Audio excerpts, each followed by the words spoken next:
네, 참 예수님 반갑습니다. 네, 한 주간 잘 지내셨어요? 네, 네. 네, 네,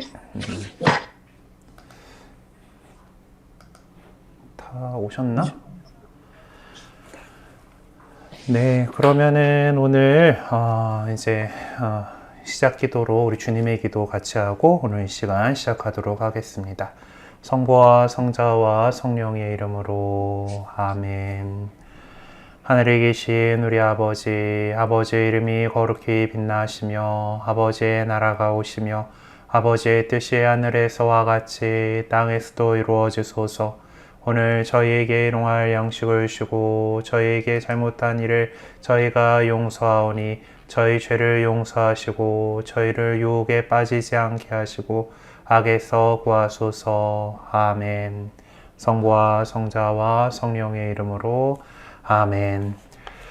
예, 오늘 우리 이제 우리가 지난주에 원래 집중적 연구 1번 이제 성령 안에서 잉태와 은총의 말씀이신 예수님의 탄생 이야기를 이제 하다가 다 못하고 이제 이제 맞죠? 우리 그래서 86쪽에 이제 마리아의 노래에 대해서 이제 계속해서 시작하도록 하겠습니다.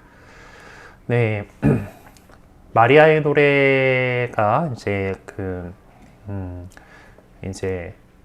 마니피캇이라고 불리는 이제 그 라틴어에서 보통 이제 첫 글자를 따가지고 이제 많이 이제 그걸로 이제 표현을 합니다. 이제 마니피캇 아니마 메아 도미눔 이렇게 나가는 거기 때문에 마니피캇이라고 이렇게 부르는 이 마리아의 노래는 예수님께서 성령 안에서 즐거워하시면서 아버지 선하신 뜻이 철부지들에게 계시하셨음을 참여하며 부르시게 될 그 노래, 그러니까 10장 21절에서 22절의 그것과 매우 흡사한 그런 모양을 그 이야기를 갖고 있습니다. 마리아는 하느님의 은총으로 인간들 가운데에서 실질적으로 구현되어 가고 있는 구원 업적을 찬양하고 있는 거죠. 마리아의 노래는 솔로몬의 시가와 같은 후기 유다이즘의 찬미가적인 전승을 본떠서 쓰여진 것으로 이제 마치 성경 말씀을 직접 인용했거나 암시해 줄 수 있는 내용들을 모자이크 방식으로 짜맞춰서 그렇게 만든 것 같은 모습을 보여주고 있습니다. 그래서 상황이나 주제의 어떤 작성법의 어떤 삼중적인 관점에서 보면은 한나의 노래하고 매우 흡사해요. 사무엘기 상권에 이제 한나도 원래 아이를 못 낳다가 이제 사무엘을 얻게 되고서 되게 기뻐하면서 부르는 노래가 있는데 한나의 노래는 사실 이 마리아의 노래의 핵심적인 원천으로 간주되고 있습니다. 원래 그 노래가 발전해서 신약에서 다시 이제 성모님의 입을 통해서 이렇게 불려진 것으로 이렇게 나온다라고 이렇게 볼 수가 있는 거죠.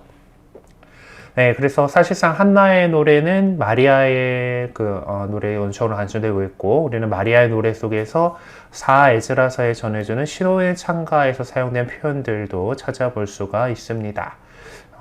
에즈라서는 에즈라가 이렇게 아마 이제 외경으로 기억을 하는데요. 하여튼 거기에서 전해주는 시온의 창가의 표현들도 이렇게 찾아볼 수가 있다. 그래서 즉 시련을 겪고 있는 백성은 하나님께서 자식을 낳지 못하는 여인으로 하여금 풍성하게 자식을 낳을 수 있게 해주시는 것처럼 고통에서 기쁨으로 옮겨가게 될 것이다 라는 그런 이야기를 담고 있습니다.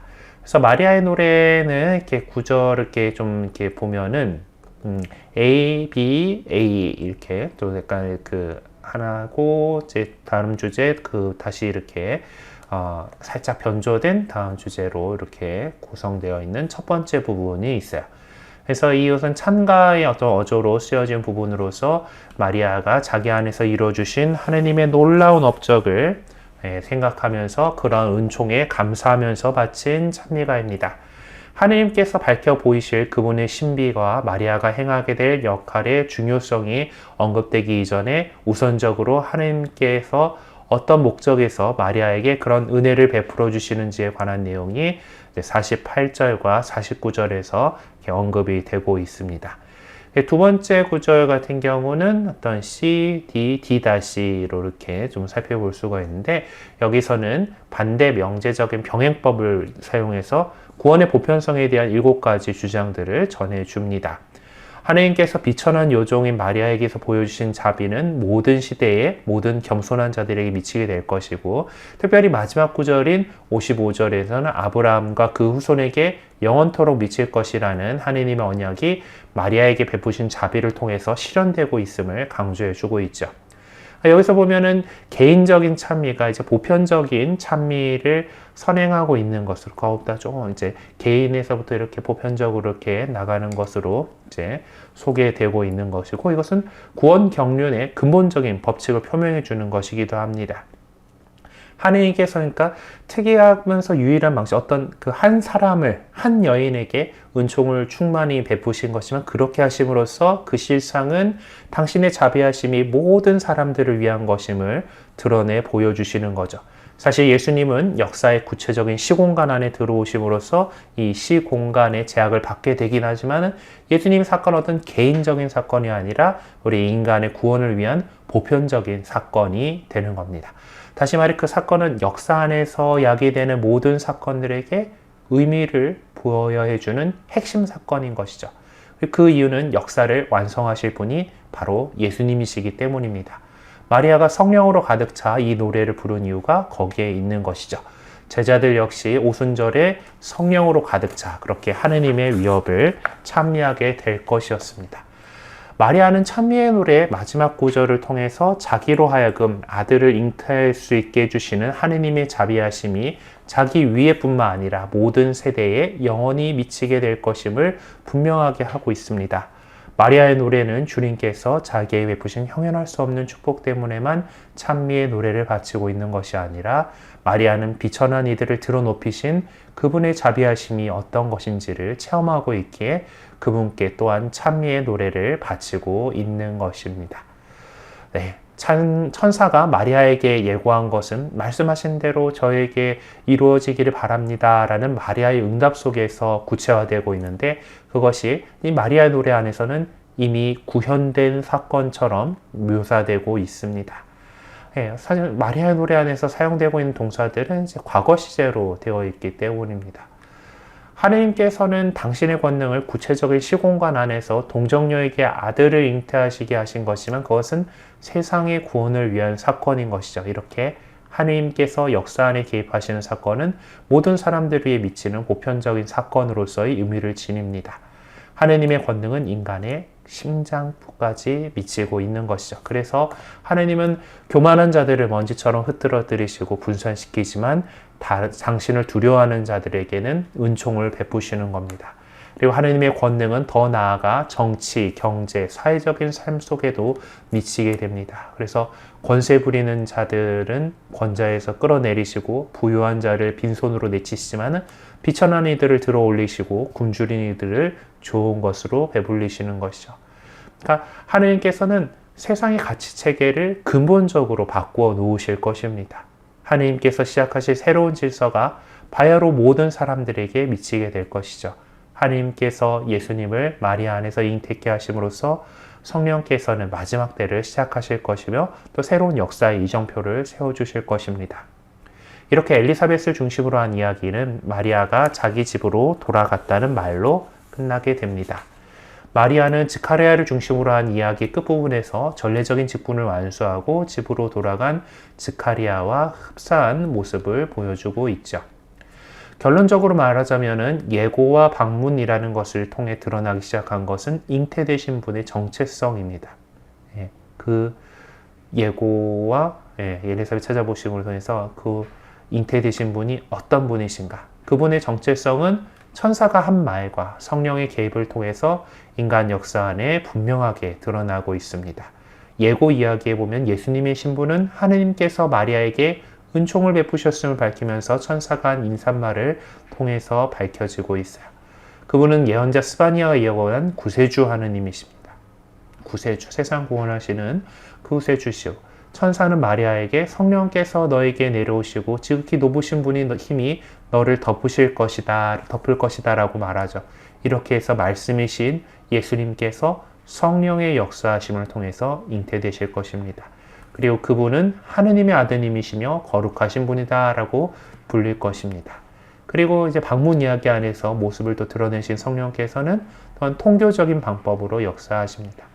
마리아는 서둘러 일어나서 천사가 인사하며 전해준 기쁜 소식을 성령 안에서 나누기 위해 길을 떠났습니다. 우리는 이 예고 이야기와 방문 이야기를 통해서 예수님께서 어떤 분이신지를 깨닫게 되었어요. 우리는 예수님의 성령의 역사하심과 통교를 통해서 어떻게 마리아 안에서, 즉 인간 역사의 은총 속에 뿌리를 내리고 계신지도 알게 됩니다. 우리가 지금까지 집중적으로 살펴본 엘리사벳을 중심으로 한 이야기는 이 어린아이의 잉태로 시작되어 그의 탄생으로 종결되고 있습니다. 여기서 반드시 기억해야 할 것은 이 모든 사건이 주님께서 이루신 그분의 업적이다라는 25절에서 고백하고 있는 대로 그분의 업적이다라는 것이에요. 이야기의 중심을 차지하고 있던 엘리사벳에게도 하느님께서는 당신의 크신 자비를 베푸셨습니다. 그래서 그녀는 하느님의 자비하심 안에서 아들을 낳았고 그가 세례자라는 이름, 요한이라는 이름을 갖게 된 그 사람이죠. 이제 요한을 중심으로 한 이야기가 이어집니다. 이제 요한의 이야기는 모세의 율법이 정한 대로 태어난 지 8회째 되는 날에 아이에게 할례를 베푸는 것으로 시작합니다. 루카복음서 저자는 태어난 아기에게 이름을 지어주고 할례를 베푸는 일이 단 한 번에 이루어진 것처럼 소개하고 있습니다. 하지만 유다인 사회에서는 이름을 지어주는 것과 할례를 베푸는 것이 구분되는 두 개의 서로 다른 행위로 인식되어 왔습니다. 그래서 그러니까 루카복음사가가 아무래도 이방계 그리스도인이다 보니까 이런 부분들을 좀 놓쳤을지도 몰라요. 하지만은 그냥 그렇게 같이 이렇게 되는 것으로 이렇게 돼요. 유다인들의 어떤 풍습에서는 이름을 지어주는 것은 일반적으로 보통 출생 때에 태어나자마자 바로 하게 되고, 할례는 출생 후 8회째 되는 날에 하게 되는데, 이 할례를 받음으로써 이 어린아이가 계약 공동체에 속하게 됨을 보여줍니다. 이러한 할례는 두말할 여지 없이 아브라함의 행위를 상기시켜주죠. 하느님께서는 아브라함을 아브라함이라고 부르게 해주시고 할례를 받게 하심으로써 아브라함과 계약을 맺으셨습니다. 하느님께서 아브라함에게 아들을 갖게 해주시겠다라는 언약을 했을 때 그는 얼굴을 땅에 대고 엎드려, 아브라함도 웃었나? 사라는 확실히 웃었죠. 어쨌든 그래서 아브라함에게는 하여튼 웃었다라고 표현하기보다 저도 이제 그 나이가 많다라는 얘기는 했던 것으로 기억을 하는데, 하여튼 그래서 이스마엘에게나 또 은총이 이렇게 하기를 바랍니다. 이렇게 얘기를 했었죠. 이제 그걸 웃었다라고 표현을 이제 조금 바로 믿지는 못했다라고 이렇게 볼 수 있을 겁니다. 하여튼 그래도 아브라함에게는 약속대로 아들이 생겼고 그에게는 이삭이라고 하는 이름이 주어졌죠. 이삭이라는 이름의 뜻은 아브라함과 그러니까 웃었다. 그러니까 사라가 하느님의 천사가 전해준 이야기를 듣고 웃었던 것과 그런 것을 생각을 해본다라면은 그 이름이 갖고 있는 의미들에 대해서 우리 좀 묵상해 볼 만한 것들이 있겠다라고 우리 책은 이야기를 하고 있네요. 요한이 태어남으로써 하느님께서 아브라함과 맺으신 계약의 성취의 어떤 결정적인 단계로 이렇게 접어가게 됩니다. 자, 근데 이제 태어난 이 어린아이의 이름이 논쟁의 불씨를 제공하고 있습니다. 아이에게 이름을 지어주는 것은 전통적으로 부모의 일이죠. 네. 근데 요한의 경우에는 이웃과 친척들이 끼어들어 그의 아버지 이름을 따서 스가랴라고 부르려고 합니다.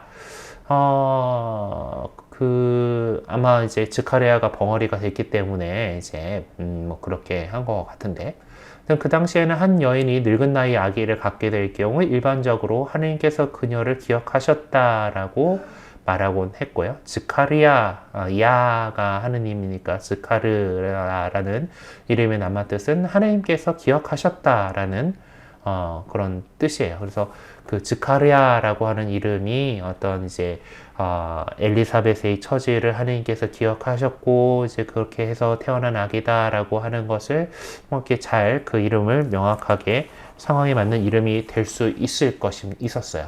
하지만은 그는 스가랴라 부르지 않고 요한이라고 예, 하는 요도 이제 그 막 하느님의 그거하고 이제 그 관련이 있는데, 또 하느님께서 은총을 베푸셨다라는 이름으로, 예, 그 요한이라고 불리게 되는 이제 그 모습을 상세하게 묘사해 줌으로써 구원 역사에서 새로운 단계가 펼쳐지고 있음을 이렇게 보여주고 있는 겁니다.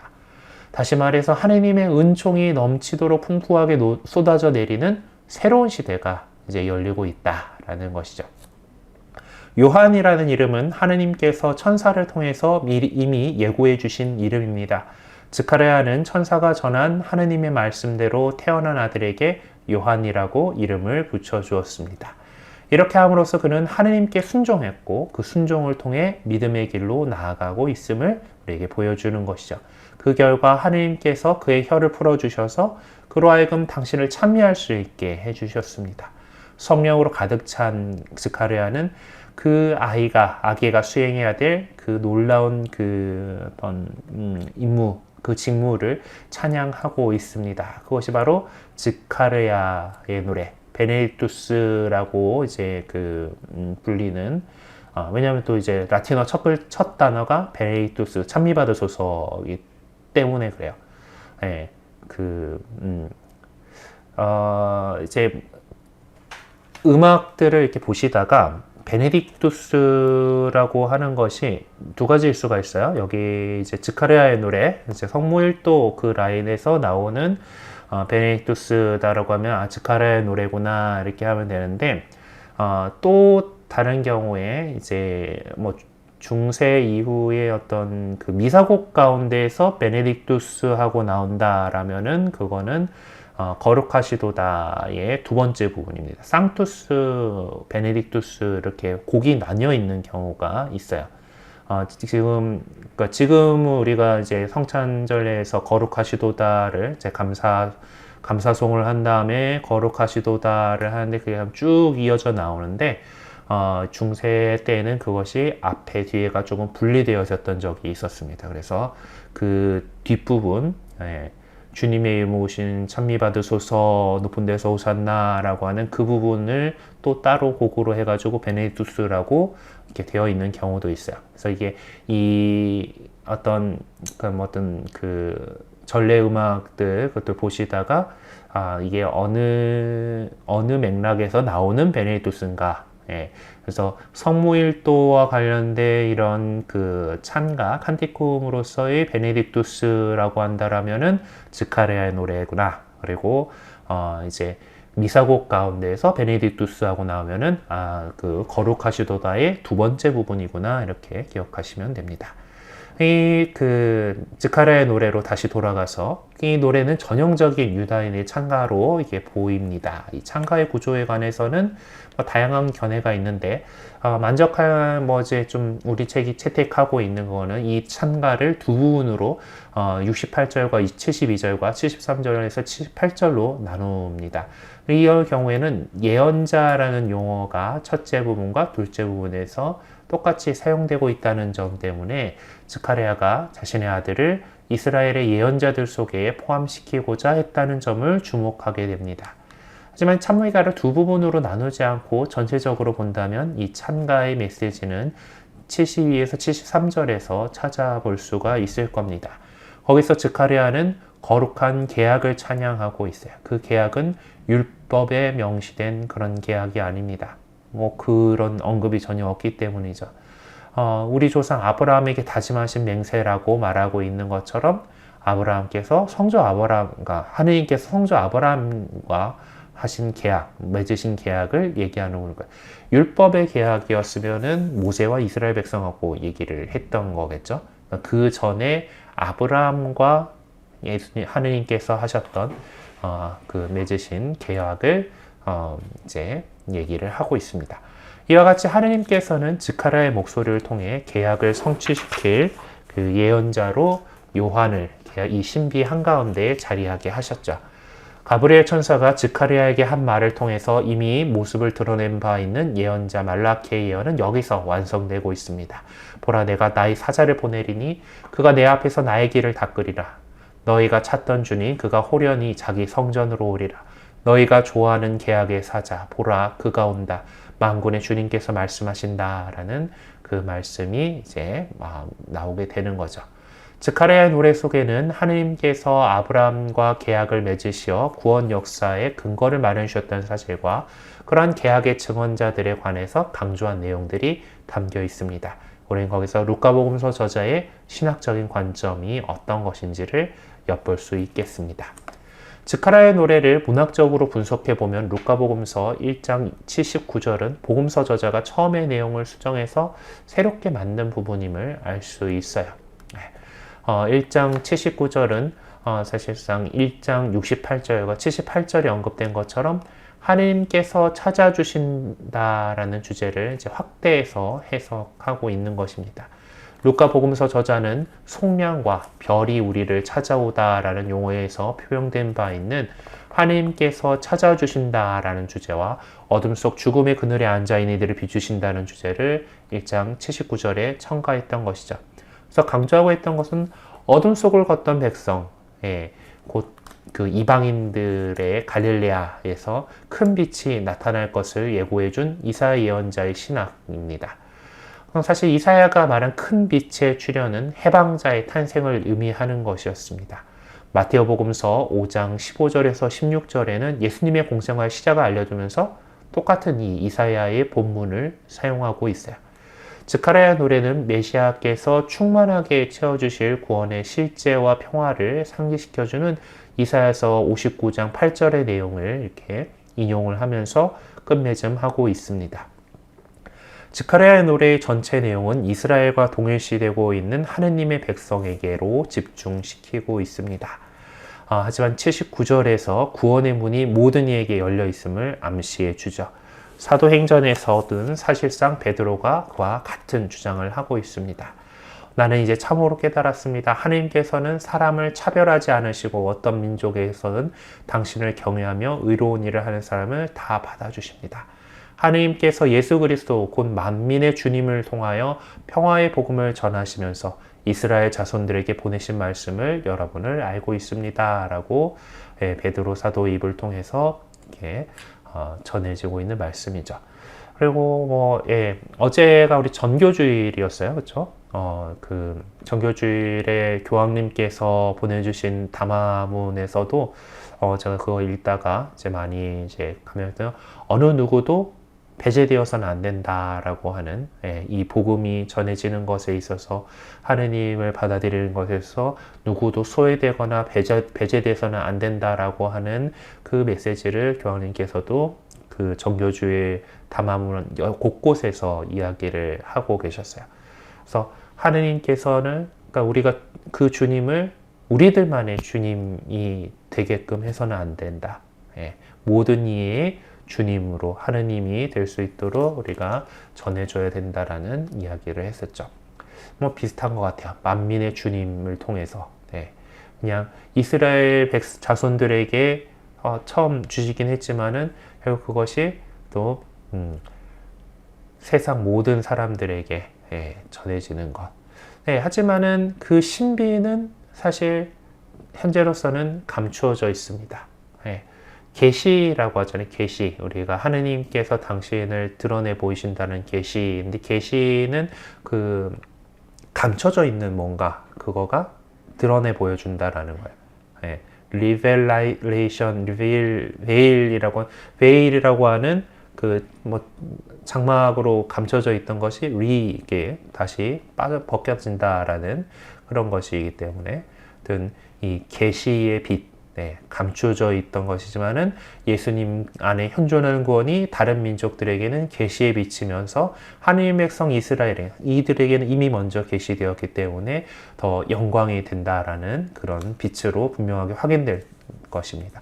그럴 때까지 스가랴의 노래 안에 담겨져 있는 의미가 성취되어야 할 때까지 우리는 기다려야 되는 것이죠.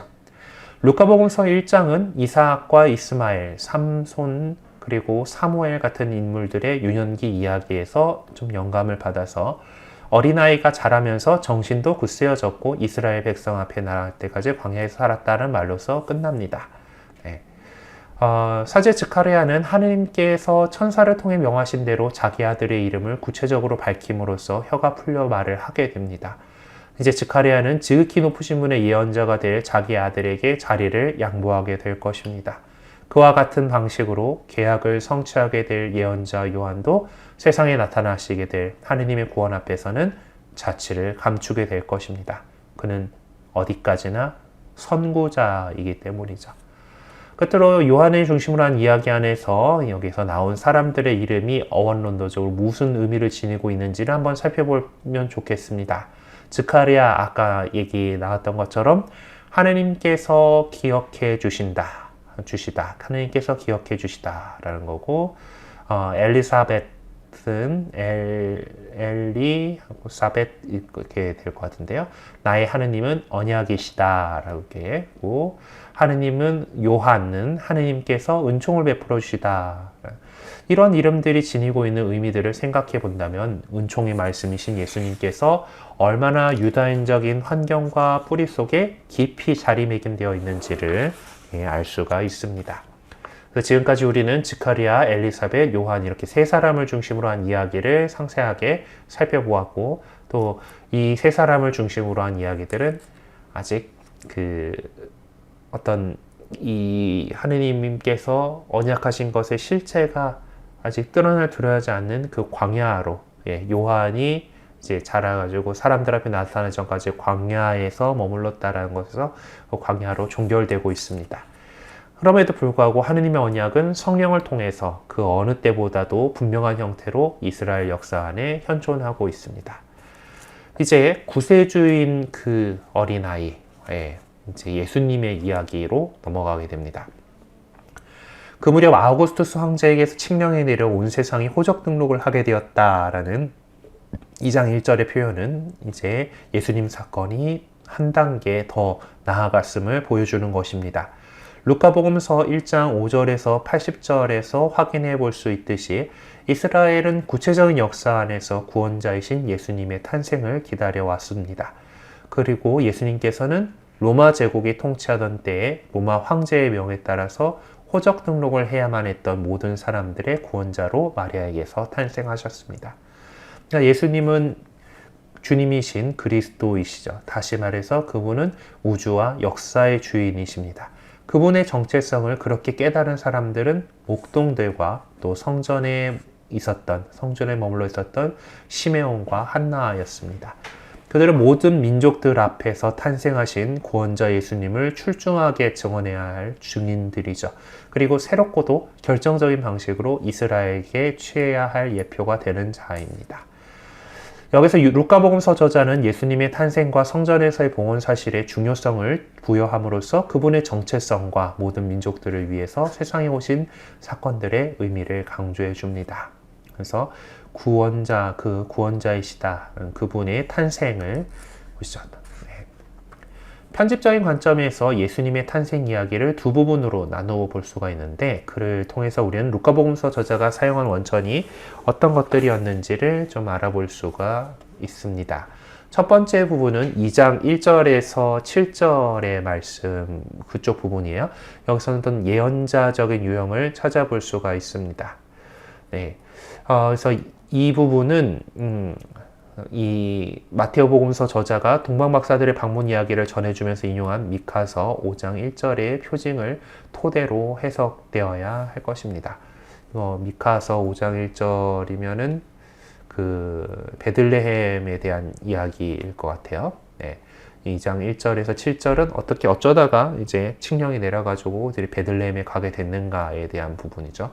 두 번째 부분은 이제 그 8절부터 시작되는 부분은 묵시문학적인 기층을 형성하고 있습니다. 이게 막 하늘에서 천사들이 내려와가지고 이 목동들에게 신비를 보여주고 표징을 너희가 볼 수 있는 표징이 그것이다라고 이렇게 구유에 아기가 누워 있는 것을 볼 것이다라는 그 메시지를 전해주죠.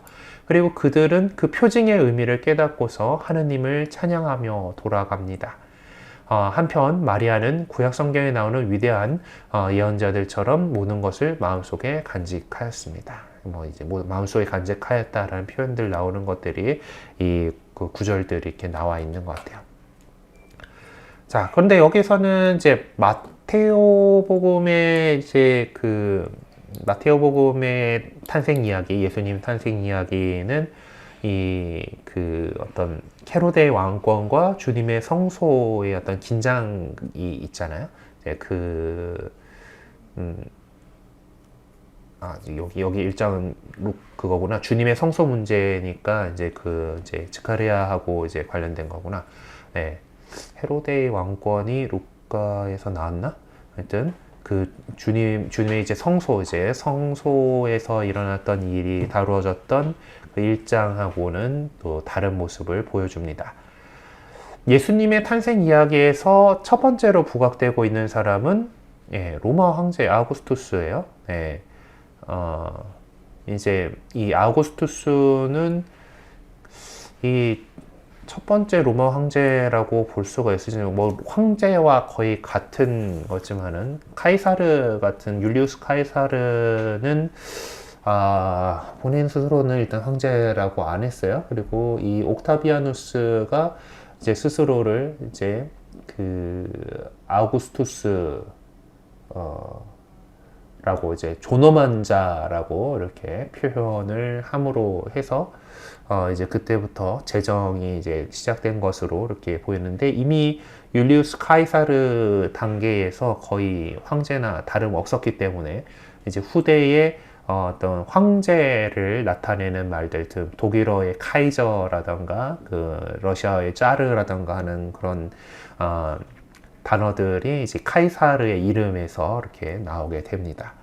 어쨌든 이제 이때는 거의 절대적인 권력을 구축하고 또 여러 중앙 집권 권력의 집중화와 또 이제 다른 민족들을 정복하고 그들에게 또 라틴 문화를 강요하고 이제 뭐 로마 제국의 어떤 찬란함을 이제 창출한 장본인이죠. 그래서 아우구스투스 황제가 통치하던 시대야말로 로마 역사에서 가장 찬란하고 영광스러운 시대였다라고 이야기를 합니다.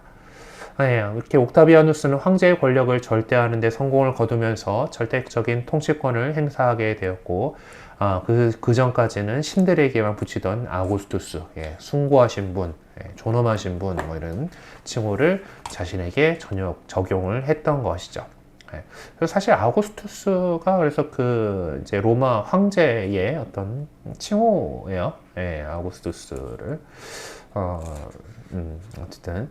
근데 그 격변의 역사 가운데에서 구원자처럼, 로마 사람들 입장에서 보면은 엄청난 분이죠. 그렇게 인식이 되었던 것입니다. 그는 강력하고도 절대적인 통치권을 행사함으로써 그동안 끊이지 않고 지속되었던 내란의 잔재인 분열의 종지부를 찍고 상상조차 할 수 없었던 평화체계, 팍스 로마나라고 불리는 그 평화체계를 구축해 주었습니다. 2장 1절에서 언급되고 있는 이 호적 등록이라고 하는 사업은 훗날 대대적으로 펼치게 될 거대한 재편 사업의 시작이었습니다. 호적 등록이란 당시 정부의 재정을 정비하고 군대를 재편하기 위한 전초 작업이죠. 그러니까 세금을 걷고 이제 군력을 이제 동원을 하기 위해서는 사람들이 어디에 얼마나 있는지가 파악이 되어야 합니다. 인구조사가 필요한 인구조사를 하게 되는 것은 바로 올바르 정확하게 세금을 부여하고 어떤 군역을 지게 하기 위한 그런 것이에요. 옛날 국가들은 다 이제 그렇죠. 그래서 아우구스트 황제는 프랑스, 스페인, 이집트, 시리아에서 호적 등록을 하도록 명했다라고 역사가 증언해주고 있습니다. 이와 같이 호적 등록을 하라고 명한 것은 이제 새로운 질서를 구축하고 새로운 체제를 정비하기 위한 체계적인 움직임이 시작되었음을 알려주는 것입니다. 그 전까지는 로마는 나름대로 공화정이었는데 이제 제정으로 이제 중앙 집권화가 되면서 이제 어떤 새로운 체계를 만들어 나가는 그런 움직임이었던 거죠. 그러한 사실을 지적한 루카복음서 저자의 의도는 주님의 탄생이 바로 그런 시대 상황 속에서 이루어지고 있었다라는 것을 보여주려는 것입니다. 문학적인 차원에서 보면 루카복음서 저자는 그리스어로 단순 과거형 시제인 되었다, 에게네토 동사를 1절, 6절, 15절에서 각각 사용함으로써 2장 1절에서 20절의 세 부분으로 연결시켜 주고 있습니다. 그래서 그걸 요약해 보면은 첫 번째로는 어떤 상황 속에서 사건의 상황이 어땠는가, 둘째로는 사건과 그 사건의 알림, 그리고 셋째로 사건의 결과로 이렇게 되어 있다라고 할 수 있습니다.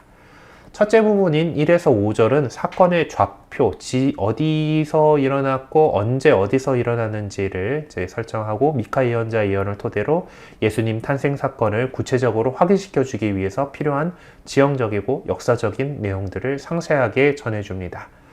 이미 우리가 살펴본 것처럼 예수님의 탄생은 아우구스투스 통치 때에 이루어졌습니다. 그리고 유다 영토인 베들레헴에서 일어났다. 그래서 그 루카복음서 저자는 구약 성경에도 일반적으로 예루살렘을 지칭하기 위해 사용했던 다윗성이라는 명칭을 베들레헴에 부여하고 있습니다. 지금도 이제 예루살렘에 가보면 이제 다윗 임금 때 지은 예루살렘 성 지역을 이제 다윗성 해가지고 이제 관광지로 조성이 되어 있는데요. 그래서 예루살렘을 보통 다윗성이라고 표현을 했는데 이 베들레헴에 대해서 이렇게 다윗성, 다윗의 고을 뭐 이런 식으로 이름을 부여하고 있습니다. 이와 같이 이 5절은 놀라울 정도로 대조적인 곳을 연출을 하고 있어요. 한편으로는 호적 등록을 명할 정도로 보편적인 절대 권력을 행사하고 있는 로마 황제의 모습을, 또 다른 한편에서는 이 로마 기준에서 보면 동방이죠. 한 구석에서 가난하고 보잘것없는 모습으로 태어나신 모든 이의 구세주의 모습을 교차시켜 보여주고 있는 겁니다. 전 세계에 어떤 그 호적 등록을 하라고 명을 할 수 있을 만큼 강력한 권력을 휘두르고 있던 로마 황제와 그 명령에 따라가지고 어떻게 가다가 영원방도 못 잡고 구유에 뉘어져 있던 그 모든 이 구세주의 모습을 이렇게 같이 이렇게 보여주고 있는 거죠. 두 번째 부분인 6절에서 14절은 놀라운 정도로 간략한 표현을 사용해서 예수님 탄생 사건을 소개해 줍니다. 이제 그 영원한 천상적인 전례만이 예수님 안에서 결정적으로 밝혀진 신비의 관점을 강조해 주고 있을 뿐이에요.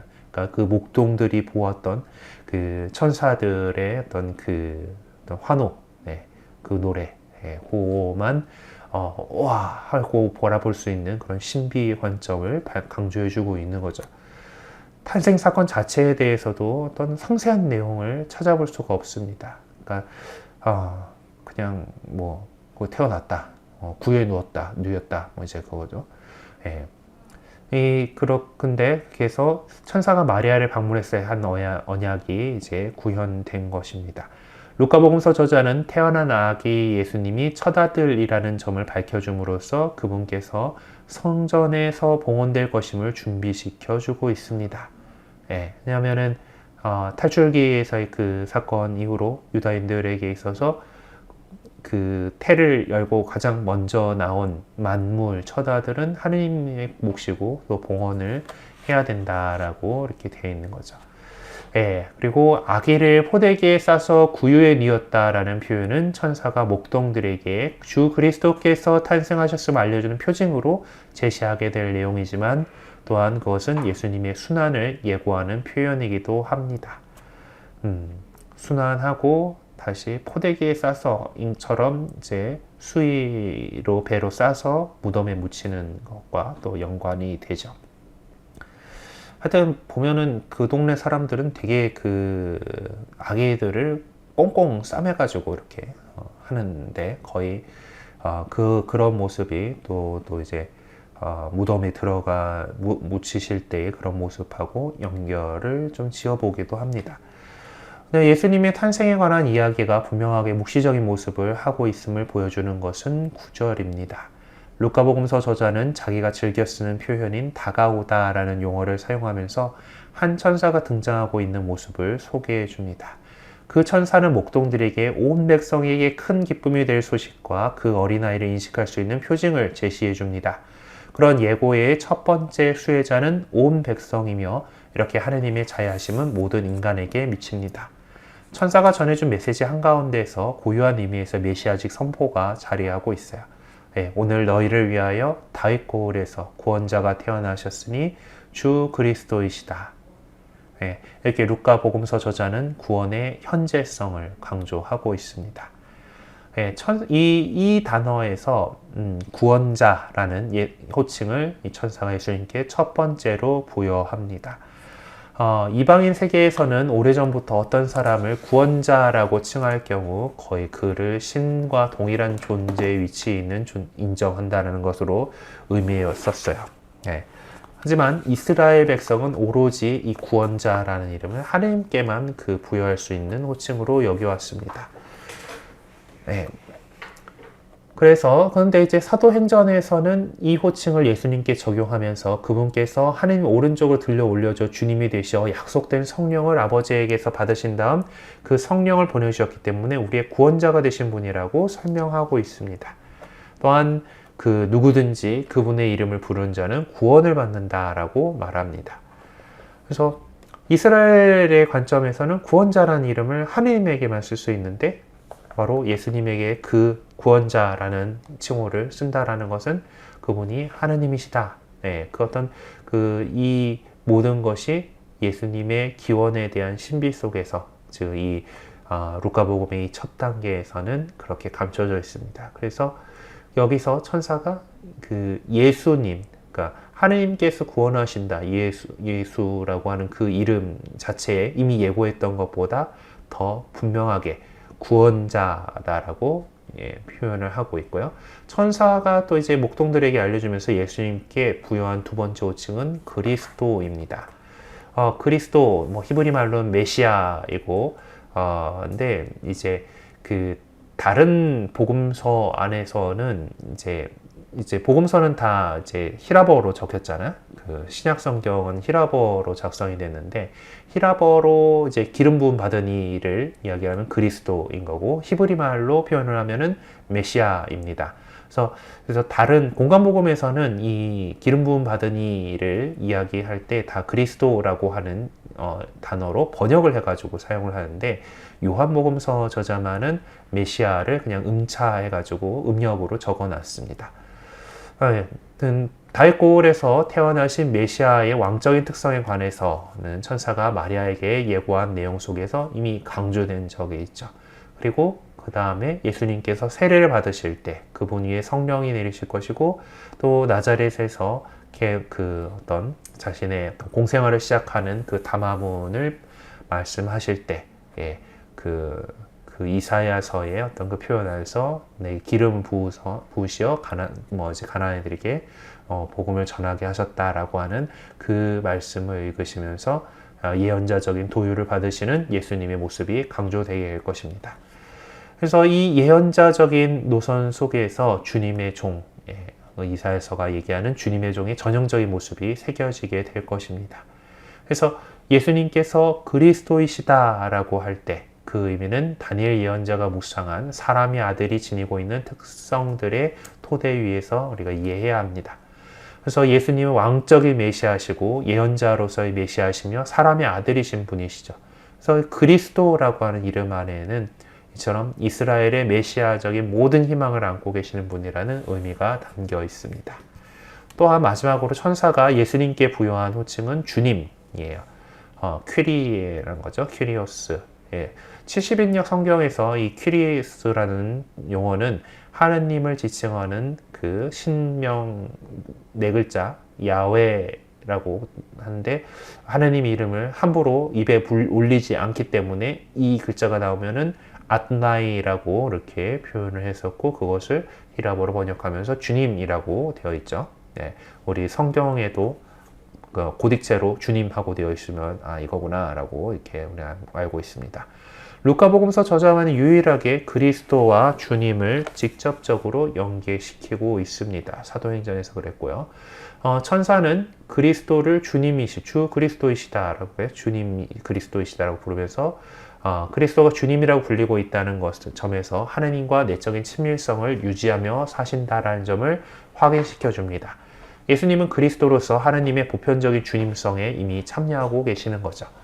수많은 하늘의 군대가 부른 찬양 노래는 하느님께서 당신의 이름을 거룩하게 하셨고 하느님의 자비하심이 인간들에게 표명되었다는 사실을 선포하고 있습니다. 그래서 우리는 이것을 메시아적 선포라고 얘기할 수 있겠습니다.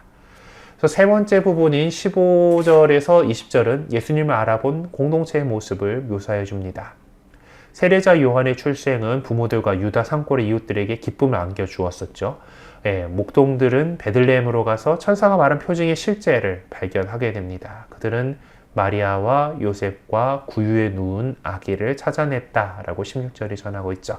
그 순간이야말로 이 기쁜 소식을 나눈 감격의 첫 순간이었고 예수님을 알아본 첫 번째 출발점이었고 하나님께 감사드린 첫 번째 찬양의 시간이었던 것입니다.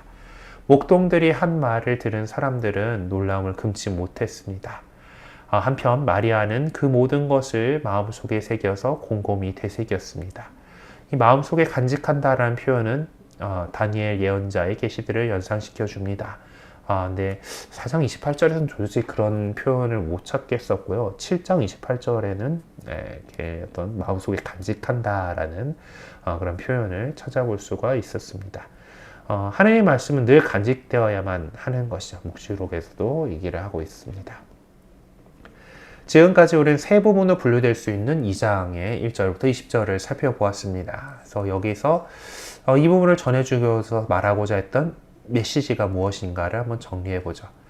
예수님께서는 로마 황제가 통치하던 시대에 우리 역사 안에 들어오셨습니다. 3절에서는 모든 사람이 등록하기 위해 저마다 자기 본향으로 돌아갔다라고 전해주고 있죠. 루카복음서 저자는 이렇게 역사적 사실을 지적해주는 것으로 그치지 않고 아버지께 나아가는 길을 열어주시는 유일한 분이 예수님이심을 지적해 주려고 합니다. 뭐야? 짠짠짠.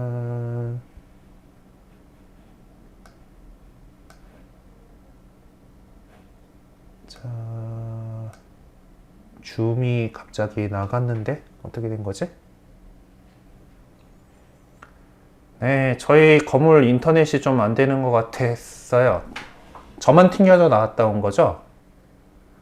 네, 지금 보니까 아니요, 지금 많은 분들이, 네, 여러분 많은 분들이 나가셨어요. 나가셨어요. 어, 지금 저희 참가자가 원래 총 17분, 신부님 포함해서 17분이어야 되는데, 음, 12분밖에 안 되거든요.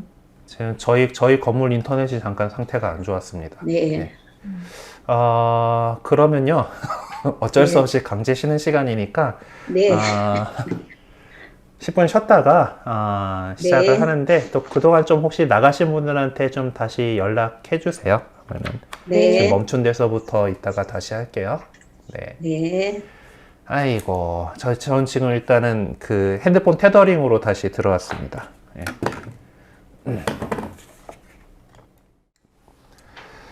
자, 하던 거 마저 합시다. 그러면은 네, 일단은 그 다행스럽게도 네, 그 망을 인터넷에 문제가 없으신 분들만 일단 실시간으로 진행을 하고요. 네, 뭐 네, 안 되시는 분들은 나중에 제가 유튜브에 제 채널에다가 일단 올려놓을 거니까 네, 오늘 중으로는 좀 어려울 것 같고 집에 가가지고 작업을 할게요. 지금 제 사무실 컴퓨터는 뭔가 영상 제작을 했을 때 지난번에 좀 상황이 뭔가 이상하게 됐던 것들이 있어가지고 네, 아무튼 그래서 내일 정도에는 다시 보시기를 할 수 있도록 개발을 해두도록 해보겠습니다. 네. 네, 알겠습니다. 자, 그러면은 우리 또 시작을 해보겠습니다. 아이고, 같이 눌러가지고 그랬구나. 네. 어디까지 했더라. 어쨌든, 네, 우리가 이제,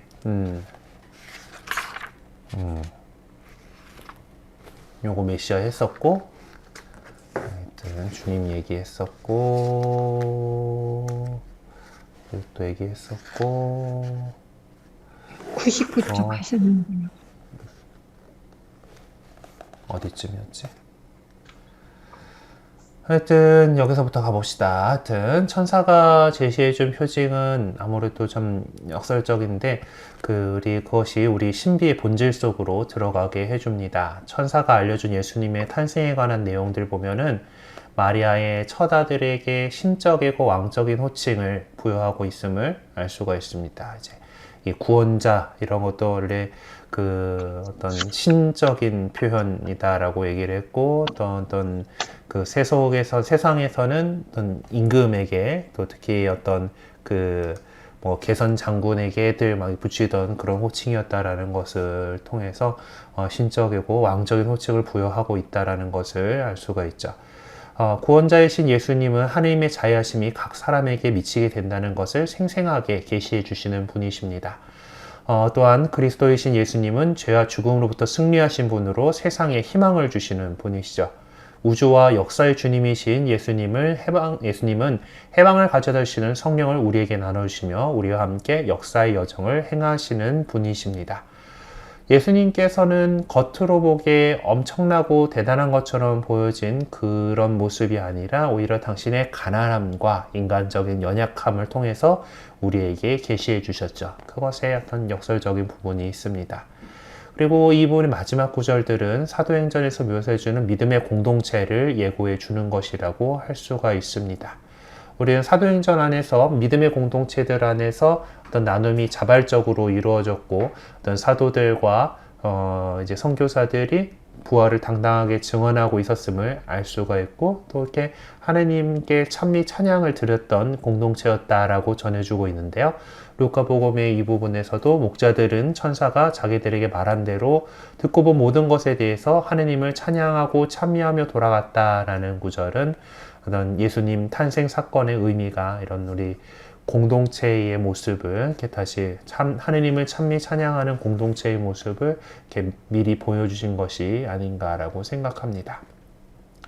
그리고 이 뒷부분은 이제 하느님의 종으로 바쳐지게 될 이 아이에 대한 그런 연결로 볼 수가 있죠. 이 부분은 이제 그 예언으로서의 가치를 지니고 있는데 우리 시선을 미래로 향하게 해줍니다.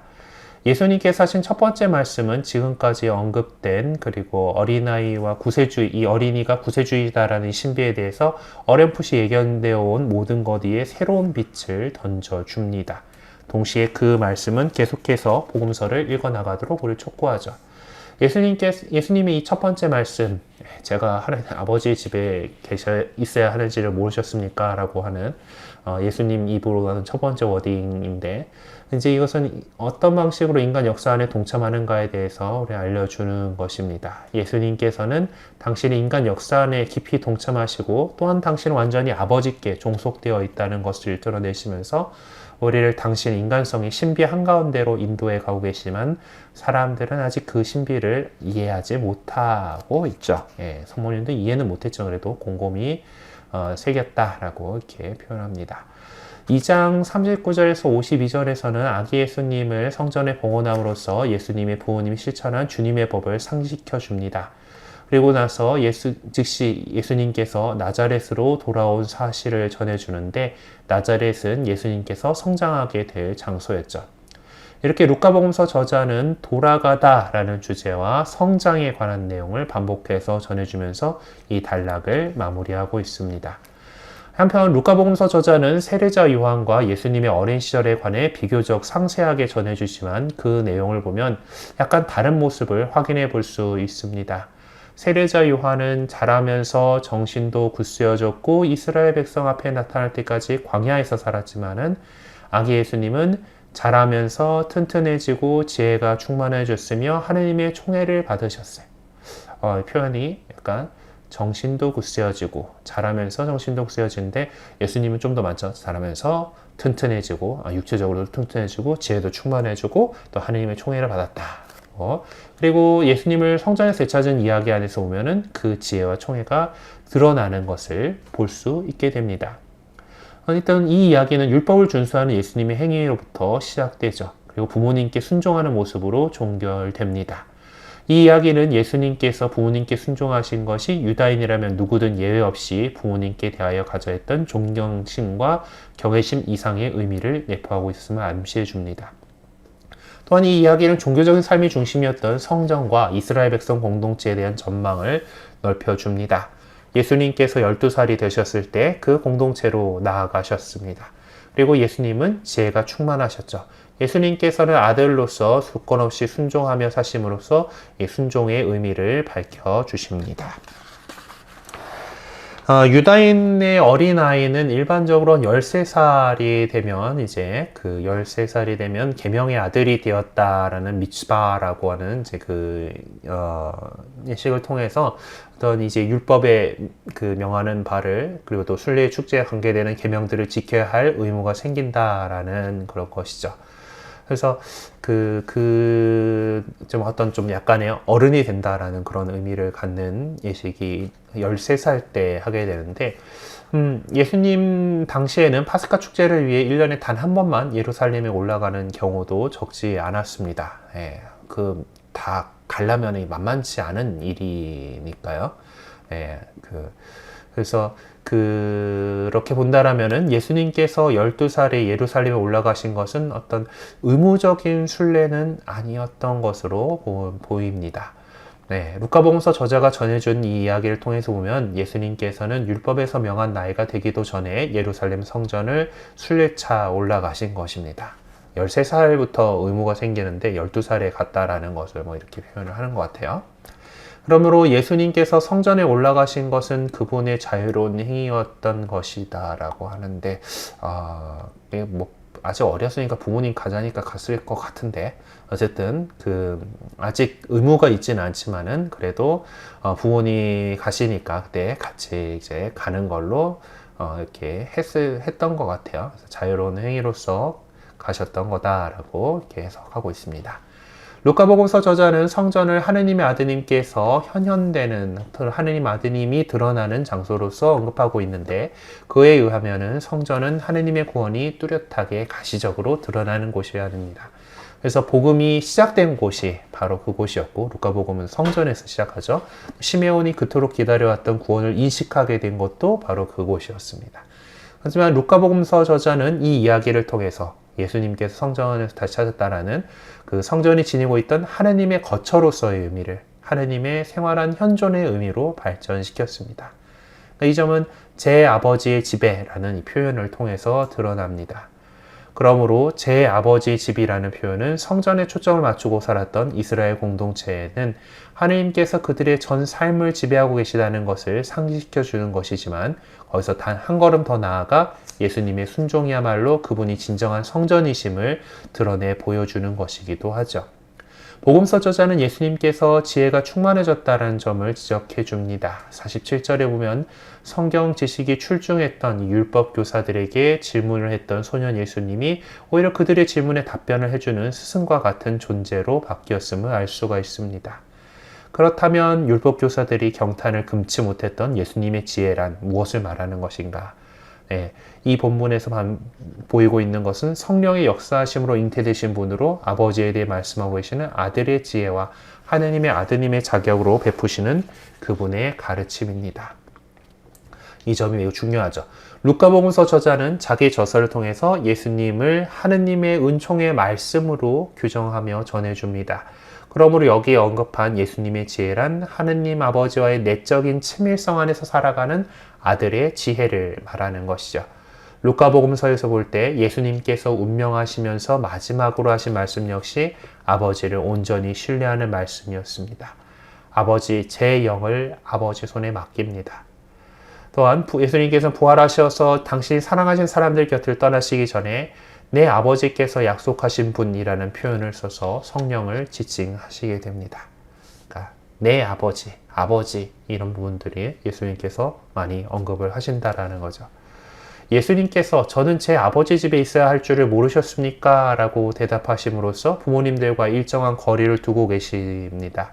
시므온의 예언이 빛이었으면서 동시에 어둠이었듯이 예수님께서는 아버지 하느님과 친교하시는 것 자체도 어떤 고통의 측면을 내포하고 있습니다.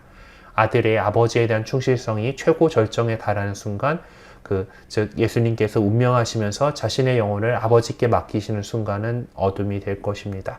여기서 우리는 마음속에 간직해야 되는 그 의미가 너무나도 심오한 말씀을 대하고 있는 것입니다. 이 본문에서 이 예수님께서 이제 예수님 성전에서 되찾으심에 대한 이 본문에서 언급하고 있는 이 파스카 축제는 사실상 예수님께서 성취하실 최종적인 해방을 예표해 주는 것인데요.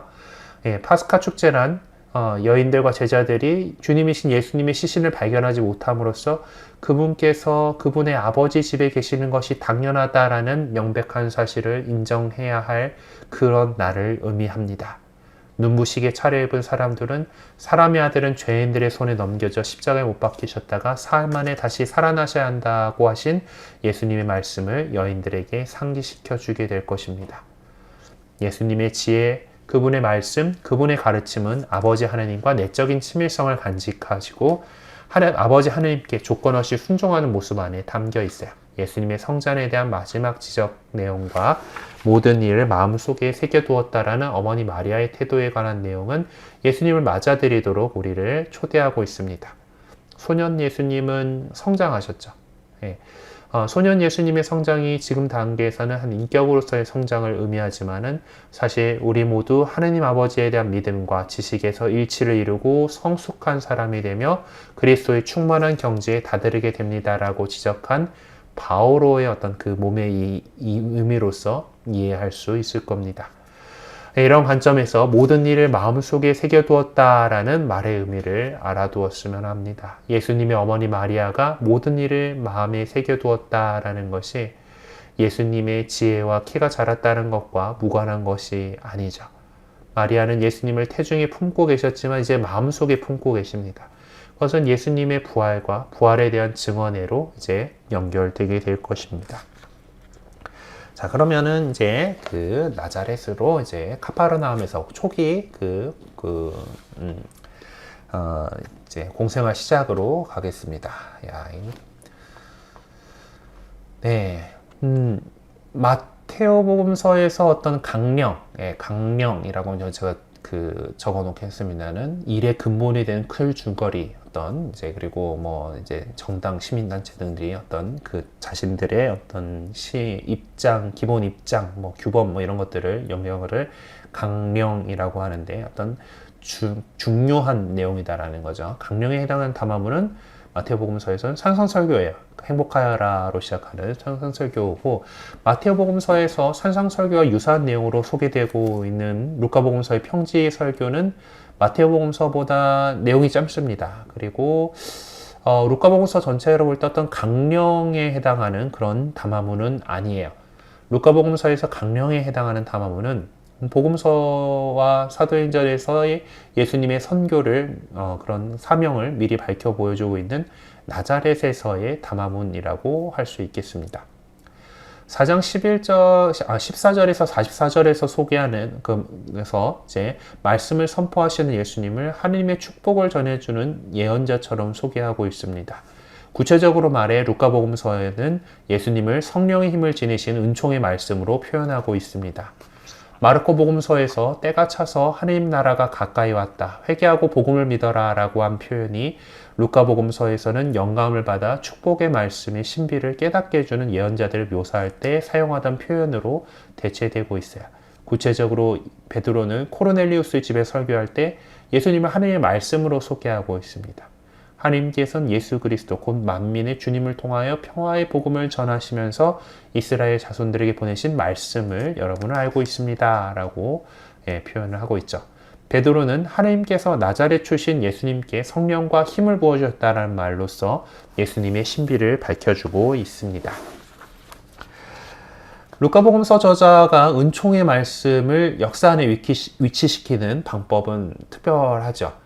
루카복음서 저자는 예수님께서 선포하신 하느님의 나라가 가까이 왔다라는 그 말씀을 마르코복음서나 마테오복음서가 전하는 그 말씀과는 좀 다른 말로 바꾸어 놓았습니다. 루카복음서에서 보면 사실상 예수님께서 선포하신 복음은 과거에까지 미치게 됩니다. 축복의 말씀이신 예수님께서는 이사야 예언자의 예언을 성취시키셨을 뿐만 아니라 엘리야와 엘리사의 예언자적인 행위들도 완성하셨습니다. 그분께서 선포하신 복음은 그분으로부터 파견된 자들이 선포하는 복음을 통해 구체적으로 그들의 사도적인 활동을 통해서 미래에 미치게 되었어요. 이와 같이 예수님 앞에서 살았던 예언자들은 그들 나름대로 은총의 말씀이신 예수님의 신비를 깨닫도록 우리를 도와주고 있습니다. 사도행전 역시 사도들이 예수님의 예언자적 선교를 지속적으로 계승해 나가고 계셨다라는 차원에서 은총의 말씀이신 예수님께서 행하신 선교의 보편적인 중요성에 대해 어느 누구도 할 수 없는 가장 중요한 증언들을 제공해 주고 있습니다. 예수님께서는 그래서 하느님의 지혜도 내가 예언자들과 사도들을 그들에게 보낼 터인데 그들은 이들 가운데서 덜은 죽이고 덜은 박해할 것이다 라고 말씀하셨어요. 네. 지혜가 파견된 예언자들과 사도들은 오늘 우리 삶 속에서 우리와 같은 인간이 되신 축복의 말씀이신 예수님의 신비를 모든 차원에서 간파할 수 있도록 우리를 이끌어 줄 것입니다. 예수님의 선교는 나자렛과 카파르나움에서의 말씀들과 행위들을 통해서 시작되고 있습니다. 나자렛에서는 어떤 그 강령에 해당되는 담화문이 발표되고 카파르나움에서는 예수님의 어떤 일정이 펼쳐지고 있어요. 나자렛은 예수님의 고향이었고 카파르나움은 유다인들과 이방인들이 섞여 살던 어떤 도시였습니다. 국경 도시라고 표현했던 어쨌든 그 갈릴리아 호수에서 가장 번성하던 그 예수님 시대에 가장 번성하던 도시였고 그 갈릴리아 호수의 좀 동쪽 편 쪽은 데카폴리스 지역이라고 해가지고 이방인들의 어떤 지역으로서 그 우리가 알고 있는 곳이죠. 그래서 그 카파르나움은 그런 유다인들과 이방인들이 또 섞여 살던 그런 도시였습니다. 그러니까 그런 어떤 국제적인 도시로서의 하여튼 어쨌든 좀 그 번화한 도시로서의 카파르나움과 고향으로서의 나자렛이라는 대조적인 모습을 통해서 세상의 민족들과 이스라엘 백성이라는 대비되는 모습이 보이고 있습니다. 나자렛과 카파르나움에서 예수님에 대해 보여준 사람들의 반응은 무척이나 흥미롭습니다. 나자렛에서는 저 사람은 요셉의 아들이 아닌가라고 하는 반응을 보였는데 그것은 예수님이 그들의 동족이라는 의미를 드러낸 것이죠. 근데 카파르나움에서는 예수님의 가르침에 못이 놀아서 이게 웬 말인가 라는 말로 권위가 넘치신 그분의 말씀에 대한 반응을 보였습니다. 예수님께서는 권위를 갖고 말씀하셨기 때문에 악령들은 그분을 보고 하느님의 거룩하신 분 또는 하느님의 아드님이라고 소리를 쳤어요. 이처럼 루카복음서 저자는 암시적인 문체를 사용해서 예수님께서 유다인의 테두리를 벗어나 구원 역사의 한 중심의 그 모습을 드러낼 수 있도록 했었습니다. 그럼 우리는 나자렛에서 말씀하셨던 이 강령적인 담화문에 대해서 좀 더 자세히 들어가 봅시다. 이 말씀은 마르코 복음서, 마테오 복음서에도 비슷한 형태로 소개되고 있습니다. 다른 복음서 내용들과 비교해 보면서 루카 복음서의 좀 특징적인 모습을 찾아보려고 합니다.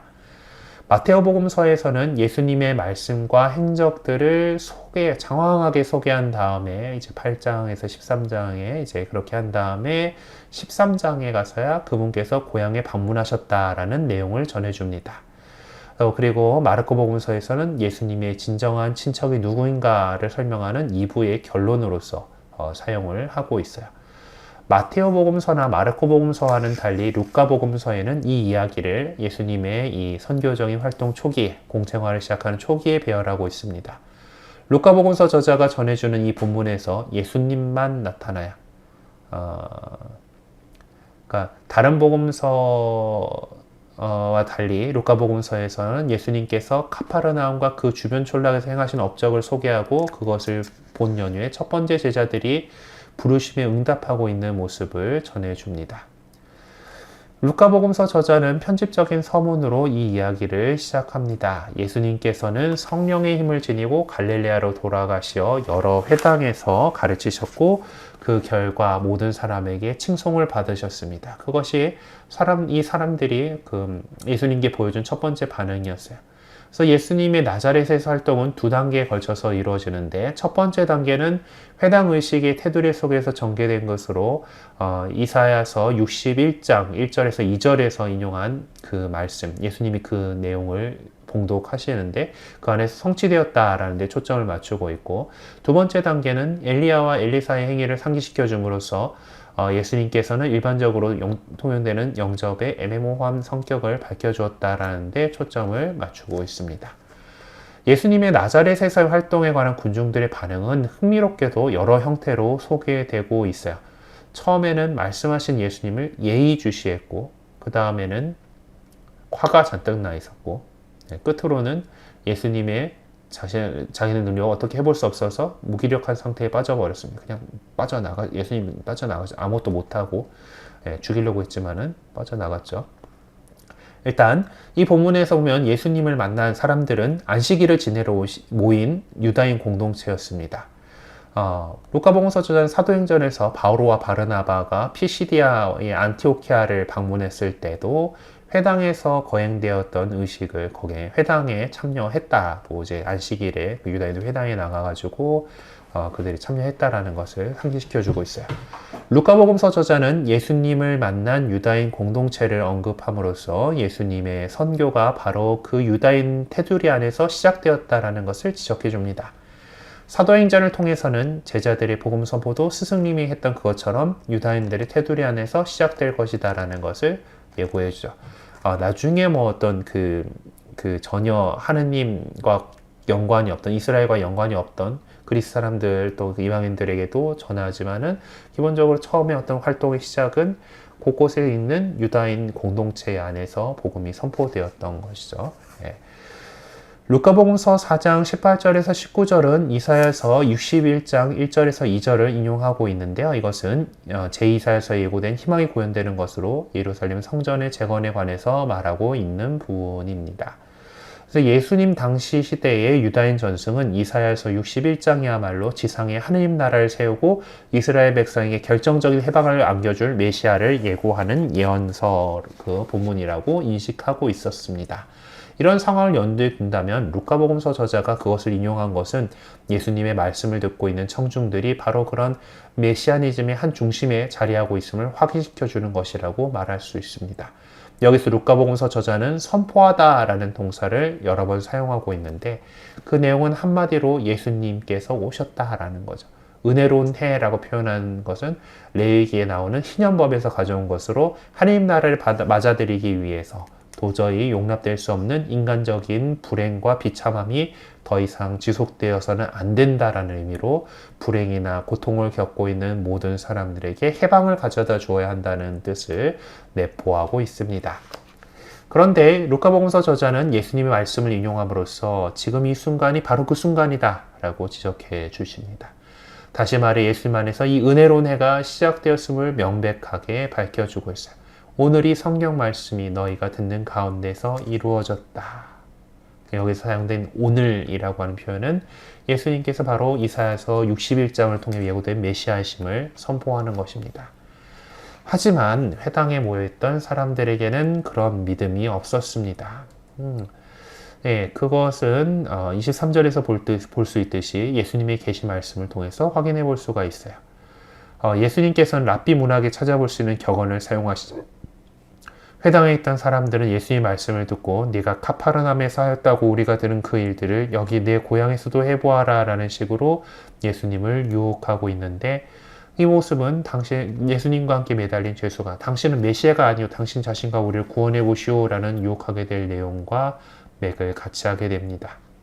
루카복음서 저자는 이런 유혹의 현실을 구체적으로 적시해 줌으로써 생명의 말씀이신 예수님을 자기 마음대로 해보려는 유혹을 받고 있는 이스라엘의 상태를 지적해 줍니다. 그렇게 함으로써 모든 믿는 사람들 역시 그러한 유혹에 직면해 있다는 사실을 깨닫게 해줍니다. 예수님께서, 하나님께서 우리가 기도한다고 그대로 따박따박 이렇게 들어주셔야 될 그런 분이 아니잖아요. 그러니까 그것은 마치 우리가 하느님 머리 끝에서 놀겠다라는 그런 거하고 마찬가지인 것 같습니다. 예수님한테도 그러니까 그 당시 사람들이 그래 한번 기적 한번 보여줘봐 하는 그런 것도 마찬가지의 그런 모습이죠.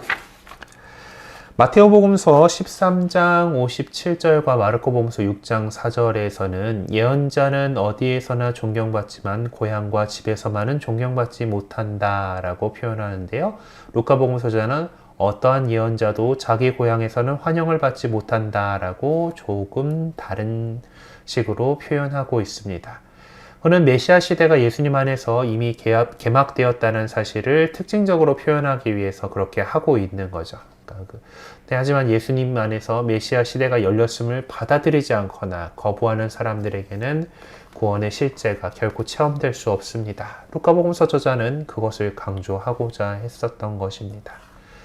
또한 루카복음서 저자는 엘리야와 엘리사라는 예언주의를 대표하는 정통 인물들을 이야기하시는 예수님의 모습을 통해서 전형적이고 표변적인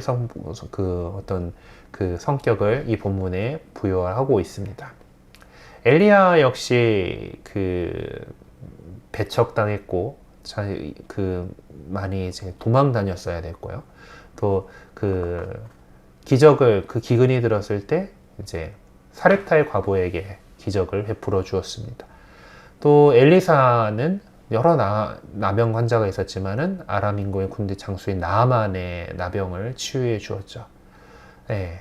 그리고 그 이야기 읽어보다 보면은 자신의 엘리사의 종인 게하지가 욕심이 나가지고 돈을 안 받으니까 가가지고 우리 주인님께서 그렇게 하셨습니다 하면서 나아만한테 가가지고 돈을 받아요. 근데 그 돈과 예물들을 이렇게 받아오는데 그걸로 통해서 나아만이 낫게 된 나병이 이제 게하지가 앓게 됐죠. 하여튼 이 사렙타의 과부와 나병 환자인 나아만은 가난한 자들과 예고된 해방을 누리게 된 억눌린 이들을 표상하고 있는데 사실 그들은 이방인이라는 이유 하나만으로 이스라엘에게서 배제되었던 사람들이었습니다. 루카 복음서 저자는 의도적으로 그들을 부각시킴으로써 구원의 기쁜 소식이 예외 없이 모든 사람에게, 그러니까 이스라엘뿐만 아니라 그들이 이방인이라고 내쫓던 사람들에게도 선포되고 모두가 그 구원에 동참하도록 초대되었다는 점을 밝혀주려고 합니다. 이 단락의 결론 부분에서는 군중들의 반응을 전해주는데 이야기하니까 화를 내요. 그래서 예수님을 고을 밖으로 내몰았습니다. 다시 말해서 예수님을 죽이려는 의도를 드러낸 거죠. 예언자들도 그랬던 것이죠. 예수님께서는 순환당하실 때처럼 고을 밖으로 끌려 나갔습니다. 하지만 루카복음서 저자는 그분은 그들 한가운데를 가로질러 떠나가셨다라는 말로 이 단락을 마무리하고 있죠. 그러니까 사람들이 아무것도 할 수 없었다라는 것입니다. 그리고 그런 그들 가운데를 다니면서 좋은 일을 하시고 악마에게 짓눌린 이들을 모두 고쳐주셨죠. 자, 카파르나움에서 행하신 선교 활동으로 행하신 활동으로 보면은요, 4장 31절부터 44절은 이제 두 부분으로 나눌 수가 있는데, 각각에서 강조하고 있는 것은 이제 카파르나움 회당에서 일인데, 이제 예수님의 말씀의 권위가 어떤 것인가에 대해서 거기 회당에 모였던 사람들이 권위 있는 말씀이다라고 하는, 저희가 권위의 힘을 가지고 명령하니 또 그 앞쪽 부분에서 마귀 하나가 나가잖아요, 그죠? 저의 권위의 힘을 가지고 명령하니 악한 영도 복종하는구나라고 하는, 그래서 예수님 말씀의 권위를 드러내는 그런 부분이었고, 그리고 그 다음에 이제 안식일이었잖아요. 안식일이어서 사람들이 이동을 많이 못하니까 이제 해가 지고 나니까 사람들이 온 동네에 앓는 사람들을 다 데리고 와서 예수님께서 열심히 치유해 주시는 치유 기적들이 일어나는 것이 나옵니다. 각 부분에서 예수님께서는 더러운 마귀의 영들과 마귀들과 마주하고 계십니다. 군중들은 예수님의 가르침을 듣고 그분의 행적을 지켜보았음에도 불구하고 그분이 누구신지를 알지 못하였지만 이 더러운 영들과 마귀들은 알고 있었어요. 더러운 마귀의 영들과 마귀들, 하여튼 더러운 영들은 예수님을 누구라고 표현하고 있는가 보면은, 당신은 하느님의 거룩하신 분이십니다 라고 얘기하고, 34절에서 당신은 하느님의 아드님이십니다 라고 미리 얘기를 하고 있습니다. 율법에 따르면 안식일에는 어떤 경우에도 육체적 고통을 하지 못하게 되어 있어요. 근데 꼭 안식일에 뭔가를 해갖고 이제 문제를 읽는데, 여기도 또 같은 그렇게 예수님께서 그 사람을 고쳐주신 거잖아요. 치유해서. 그래서 의사로서 어떤 일을 했다라고 이렇게 해가지고 율법 학자들이나 바리사이들이 뭐라고 하는 거죠. 치유하신 것이 나옵니다. 그럼 예수님께서 병자들을 고쳐주셨고 악령에 사로잡힌 이들 풀어주셨는데 또 악령들에게는 침묵을 지키라고 명하셨어요. 다시 말해 당신의 영광을 위해서 그런 행정을 하신 것이 아니었다라고, 그러니까 이 자신의 영광을 드러내시려고 했다라면은 더 떠들고 다니게끔 이렇게 했겠죠. 네, 그러지 않으셨어요. 왜냐하면 그분은 하느님의 아드님이시고, 그 아버지의 뜻을 따라서 하시는 분이었기 때문에 그렇습니다. 카파르나움에서 이 이야기는 이제 날이 다 지나서 새벽에 예수님이 밖으로 나가 외딴 곳으로 떠나신 것으로 종결됩니다. 예수님을 찾아서 자기들 곁에 붙잡아 두려고 했던 군중의 모습은 4장 18절에 19절에서 예고하신 것처럼 예수님의 어떤 사명을 상기시켜주는 계기를 만들어줍니다. 다른 곳에서도 하나님 나라의 복음을 전해야만 하는 예수님은 그것을 위해 파견되셨기 때문에 그렇게 하셔야 했던 것이죠. 예수님의 권위 있고 힘 있는 복음 선포는 그 복음을 듣고 하느님의 나라를 구현해 나가려는 자들에게 구원의 역사를 만들어가는 출발점이 되는 것입니다.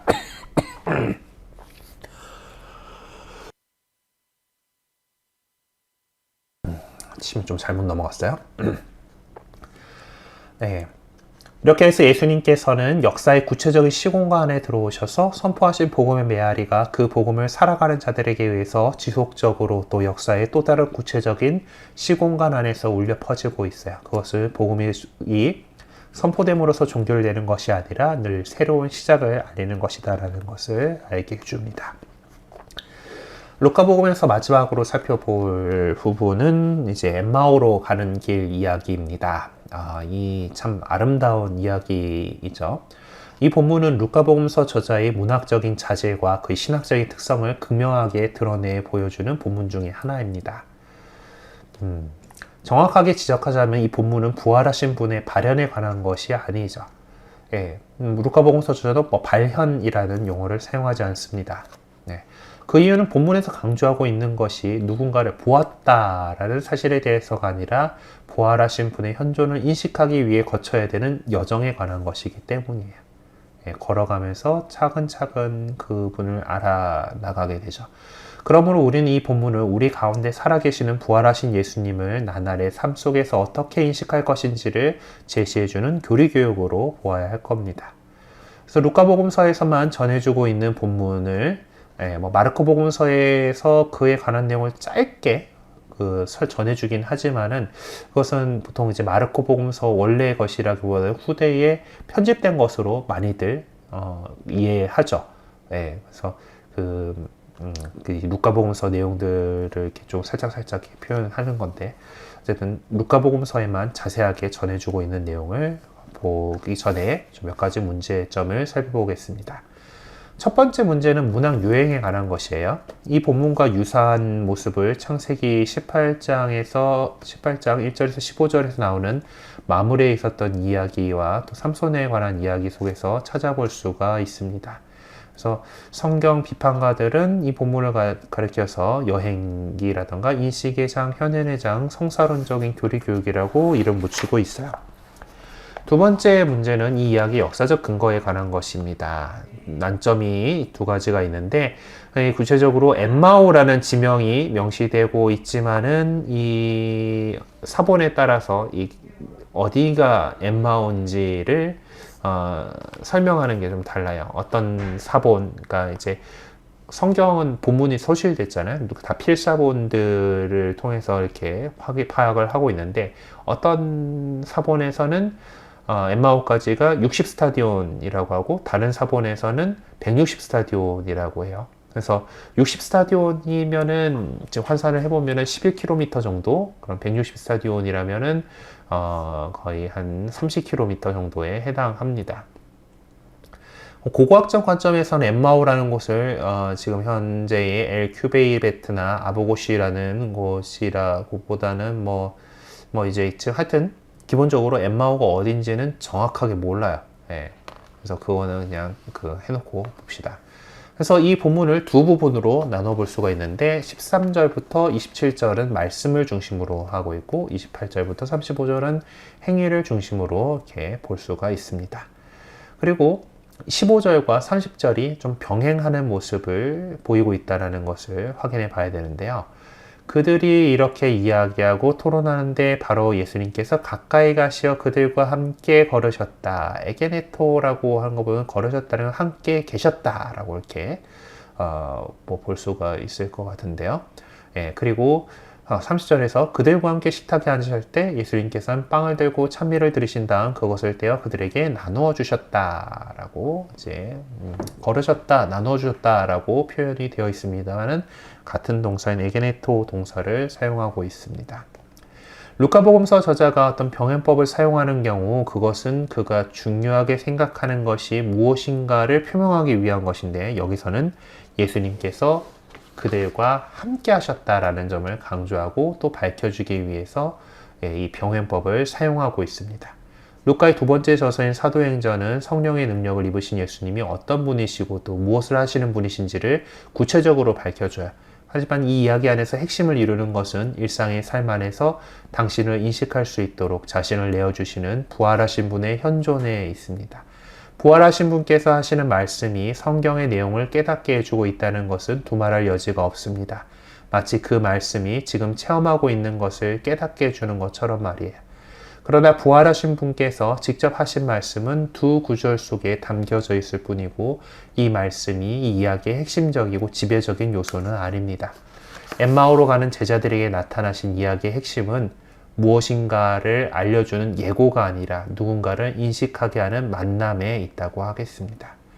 우리는 또한 이 본문을 통해 안티오키아의 성체성사 의식을 안티오키아에서 성체성사 의식이 거행되었음을 엿볼 수가 있어요. 사람들은 부활하신 후에 당신 제자들과 함께 식사하시며 당신을 증언할 수 있는 힘을 주실 성령을 기다리고 하신 그분께서 오시길 기다리면서 그분을 기념해 왔어요. 바로 성체성사죠. 이 본문에서는 부활하신 분께서 당신 제자들과 식탁을 함께 하셨다는 사실을 분명하게 밝혀주고 있습니다. 그럼 좀 더 세부적으로 들어가 봅시다. 예수님께서 다가서셔서 함께 길을 가셨다. 제자들 가운데 두 사람은 이제 예루살렘을 떠나서 이제 그동안 일어난 모든 일에 관하여 이야기하면서 엠마오를 향해서 길을 가고 있었습니다. 그리고 그때에 예수님께서 가까이 가셔서 그들과 함께 걸으셨습니다. 여기서는 길을 가다라는 동사가 두 번 사용되고 있는데요. 이 동사는 루카가 자주 사용하는 것으로 복음서에서 18번, 사도행전에서 16번 나타나는 동사입니다. 반면에 마테오는 7번, 마르코는 6번 사용하고 있고 요한복음서에는 아예 나타나지 않아요. 루카복음서 저자는 이 동사를 사용함으로써 예수님 안에서 인간들 곁에 가까이 다가오셔서 우리 나날의 삶에 생명을 부여하시는 주님의 모습을 전해줍니다. 그런데 부활하신 주님께서 이렇게 우리 곁에 가까이 자리하고 계시는 모습이 마르코나 마테오에서는 잘 나오지 않아요. 요한복음서의 경우에는 성령의 선물을 통해서 제자들 안에 주님께서 현존하고 계십니다. 이와 같이 루카복음서 저자는 부활하신 주님께서 우리 곁에 가까이 계신다는 사실을 특별히 강조해주고 있는데 주님의 그러한 모습이야말로 예수님께서 참으로 부활하셨음을 확인시켜주는 요소입니다. 제자들 가운데 두 사람은 이제 절망에 빠져서 엠마오로 가고 있었는데요. 자포자기하는 심정으로 모든 것을 포기하고 엠마오로 가던 길이었습니다. 클레오파스라는 사람과 그가 동행하는 사람은 걸어가면서 그간의 일을 그래서 그들이 나누었던 이야기들이 어떤 것이었는지 한마디로 말하면 사실 예수님 예루살렘에서 그 직전에 있었던 일 바로 예수님께서 십자가에 못 박혀 돌아가셨다. 그 사건이 제일 중요할 거고 그리고 뭐 조금 더 범위를 넓힌다라고 하면은 예수님과 함께 지냈던 예수님을 따라가면서 겪었던 일들일 거예요. 그래서 결국 한마디로 말하면은 예전에 뭐 이렇게 적어놓긴 했으면 예루살렘에서 있었던 일이라고 하지만은 예수님 이야기죠.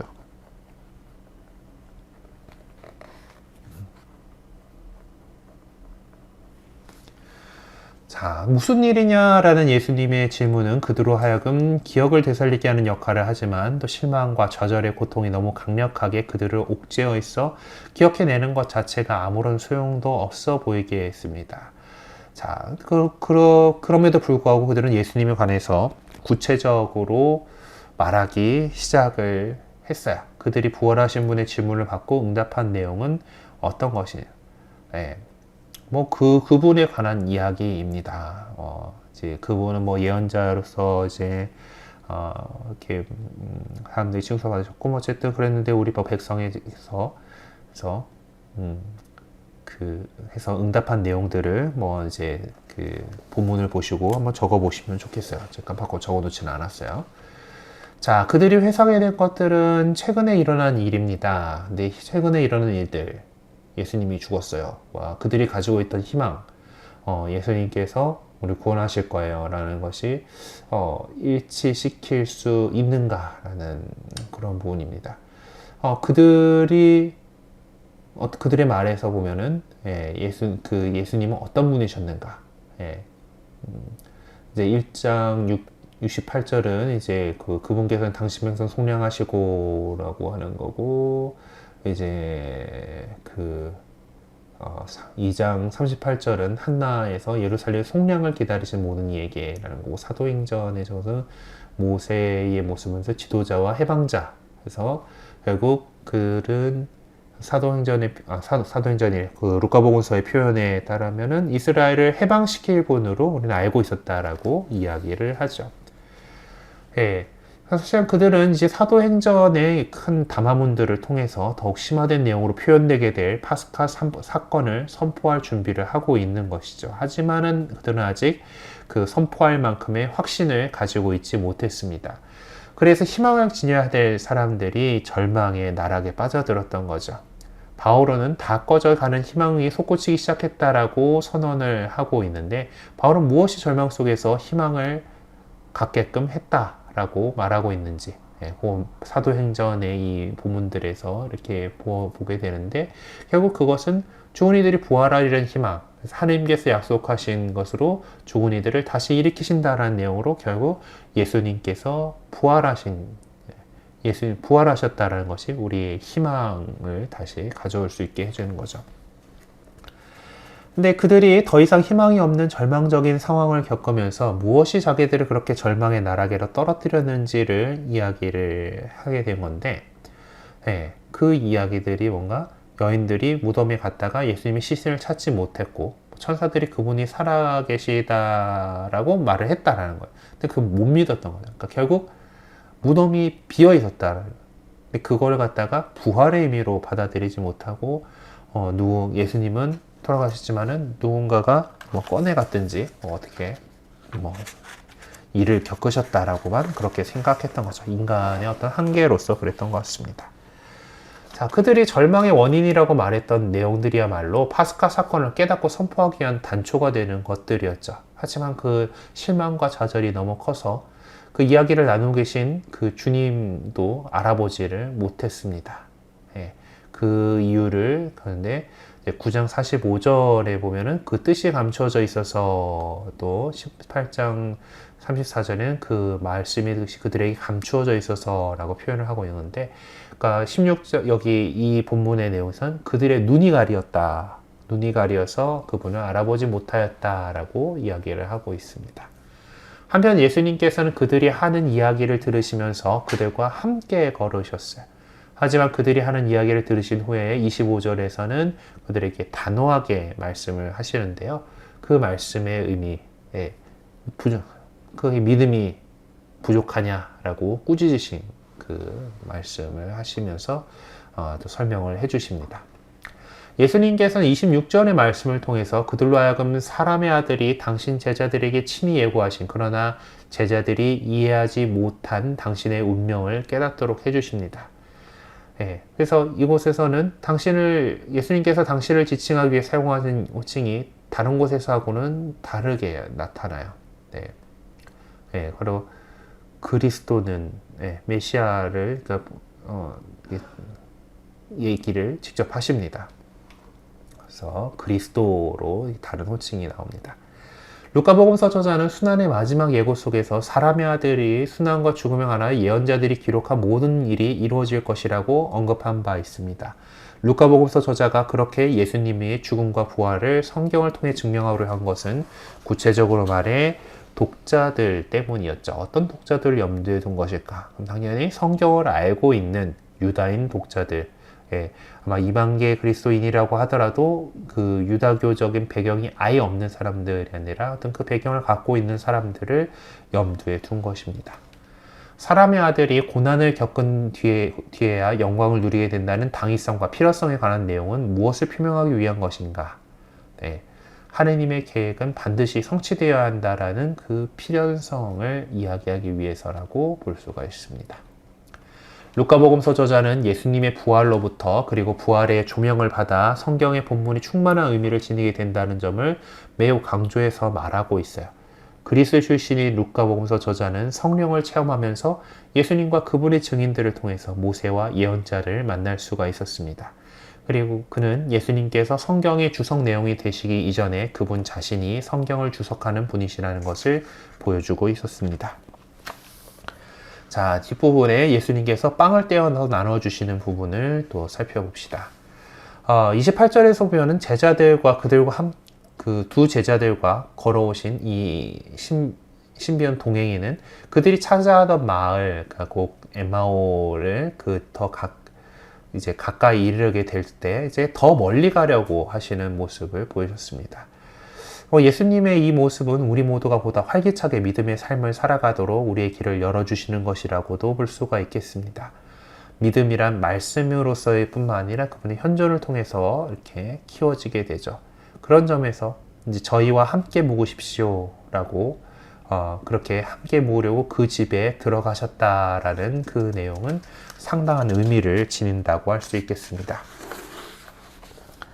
자, 그럼 30절에서 전해주는 부활하신 분, 예수님의 행위는 무엇을 연상케 합니까? 그래서 빵을 쪼개어 주시면서 최후의 만찬 때 빵을 떼어 주셨던 것을, 그래서 성체성사를 이루셨던 그 성체성사를 기억하게 해줍니다.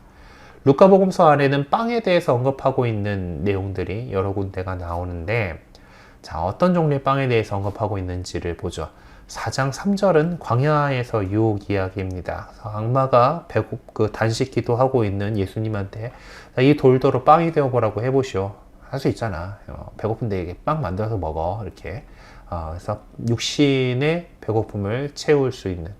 그리고 11장 3절은 주님의 기도를 가르쳐 주시는 장면인데, 날마다 저에게 일용할 양식을 주시고 역시 우리 육신의 배고픔을 채울 수 있는. 그리고 9장 16절에서 17절은 5,000명을 먹이신 기적이고, 거기서 사람들은 모두 배불리 먹었다라고 표현을 하고 있는데, 결국 이것도 육신의 배고픔을 채워주는 빵입니다. 예수님께서 사람들과 함께, 특별히 죄인들과 바리사이들 그리고 친구들과 함께 식탁에 앉으셨다는 것은 그분의 삶에 함께 하셨다라는 것을 의미하는 것이죠. 우리도 밥 한번 같이 먹어야지 또 혹시나 친구가 되는 것과 마찬가지일 거예요. 루카복음서 저자는 예수님께서 엠마오로 가는 제자들과 함께 머무르셨다는 사실을 지적해주고 있는데, 그래서 우리에게 어떤 의미를 전달해 주려고 했던 건가? 그 제자들이 부활하신 예수님과 생명과 운명을 함께 나누고 있다라는 것을 밝혀주기 위해서 그렇게 했던 것입니다. 끝으로 중요한 사실 한 가지를 지적할 필요가 있어요. 루카복음서 저자는 31절에서 그러자 그들의 눈이 열려 예수님을 알아보았다라고 전합니다. 그들이 예수님을 보았다라고 말하지 않고 알아보았다라고 말합니다. 그렇게 함으로써 루카복음서 저자는 엠마오로 가는 두 제자들에게 나타나신 이야기를 어떤 발현 이야기로 보지 않고 부활하신 분의 현존을 인지하는 이야기로 보고 있다는 것을 분명히 하고 있어요. 두 제자들은 예수님께서 식탁에 앉으셔서 빵을 들고 감사의 기도를 드리신 다음에 떼어 나누어 주실 때 그분을 부활하신 분으로 현존을 지금 우리 함께하고 계시다는 것을 깨닫게 되죠. 하지만 그들이 예수님을 알아본 바로 그 순간에 그분께서는 그들 앞에서 사라지셨어요. 예수님께서는 그들이 알아볼 수 없게끔 당신의 모습을 감추셨지만 분명한 것은 그들의 눈이 열렸다라는 겁니다. 그분을 육안으로 더 이상 확인할 수는 사라졌거든요. 그러니까 알아보는데 딱 사라지셨어. 그래서 다시 지금 예수님이 그 앞에 보이진 않지만은 그들에게 그분께서는 부활하신 분으로서 지금 우리와 함께 계시다, 현존하고 계시다라는 것을 깨닫게 돼요. 예. 그것을 통해서 그 기쁜 소식을 전하기 위해서 밤길을 달려가지고 예루살렘으로 돌아가잖아요. 그래서 그렇게 분명히 그 사라지셨고 함께 계시지 않지만은 예수님께서 살아계시다라는 거, 우리와 함께 하신다라는 그 현존을 계속 이어갈 수 있도록 해주셨습니다. 그러니까 예수님 어떤 제3자가 되어서 식탁에 자리하셨던 것이 아니죠. 예. 그들이 알아볼 수 없는 그런 분이 되셨지만은 그들의 삶 속에 그들과 함께 계셨고 지금도 그들과 함께 계시는 분이십니다. 그들은 살아계신 분으로 그들과 함께 기뻐하고 함께하고 계시는 거죠. 다만 그분은 쪼개어진 빵의 형상 안에 또한 그들의 구체적인 삶 속에 뭐 볼 수 없는 그런 형태로 현존하고 계실 뿐입니다. 그러한 그분의 내적인 현존을 표명하기 위해 엠마오의 두 제자들은 우리의 마음이 타오르지 않았던가라고 이야기를 하는 것입니다.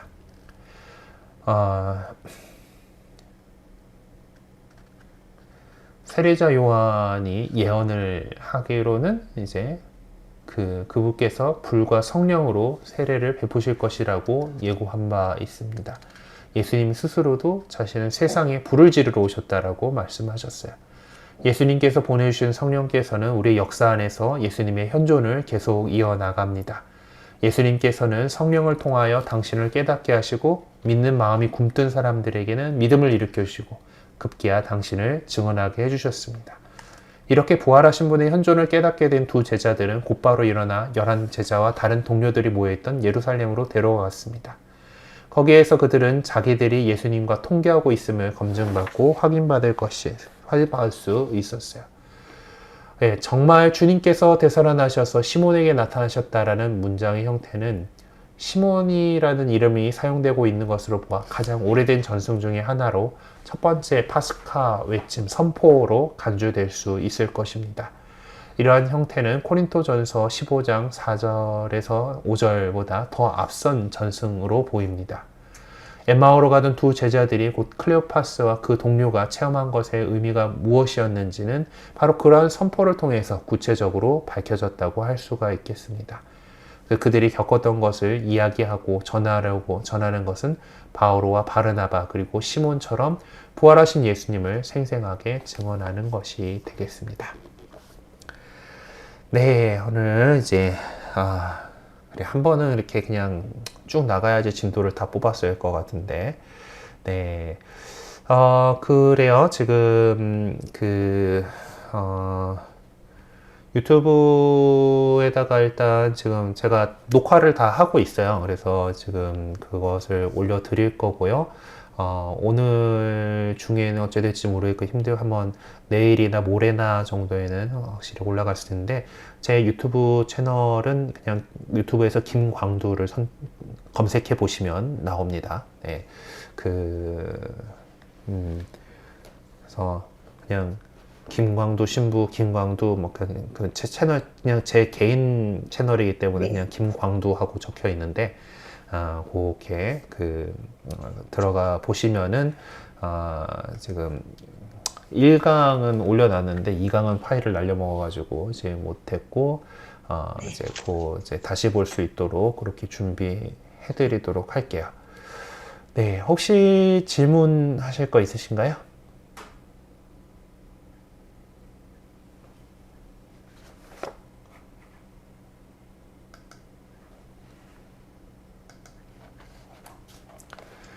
네, 질문하실 거 없으시면은 오늘 또 긴 시간 수고 많으셨고요. 중간에 이제 좀 이렇게 인터넷 상황이 좋지가 않아가지고, 이제 좀 어려움이 있었고, 이렇게 또 못 들어오신 분들도 있긴 한데, 하여튼, 이게 비대면으로 하다 보면은, 가끔, 우리는 아직 처음 겪는 일이긴 한데, 이게 이렇게 터지는 일이 좀 생겨요. 좀 어쩔 수 없긴 한데, 가능하면은 제가 이제 그 대체 수단도 강구해가지고 지금 오늘처럼 이제 다른 회선으로 이렇게 할 수 대비를 하고는 있으니까 다시 이제 접속을 해보시고 이렇게 했으면 좋겠습니다. 아마 좀 오늘 아예 이 뭔가 이 사고에 영향권에 계신 분들은 아예 다시 못 들어오신 것 같긴 한데, 좀, 예, 사람이 하는 거다 보니까 뭐 이런 일들이 없지는 않습니다. 하여튼 네. 오늘 함께 해주셔서 감사하고, 시간이 많이 늦어졌기 때문에 영광송으로 마친 기도하도록 하겠습니다. 성부와 성자와 성령의 이름으로 아멘. 아멘.